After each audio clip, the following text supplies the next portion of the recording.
palaka yan. Yan ang mata, ulo, muso, buntot, pointing down ng buntot. Yan. Tapos may kutsi. Ganun siya. Ito yung ilalim. Ito yung ilalim. Nakatagilid ang palaka doon sa posisyon. Target doon sa item. Yung deposit. Prospect natin na may laman. Dahil may hole. Tapos maliit na hole. May enter sign.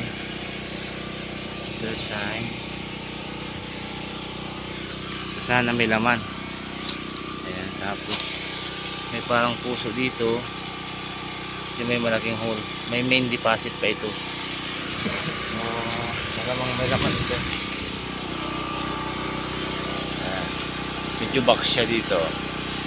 Medyo box. Ang haba niyan is 1 meter. 1 meter yan. Yung ano niyan is 2 feet.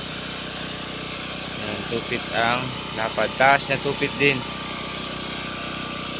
Pwede yung taas. So box talaga siya. Abstract lang pagkagawa. Pero pag kinita mo dito sa kabilang side is palaka siya. Ayan, palaka.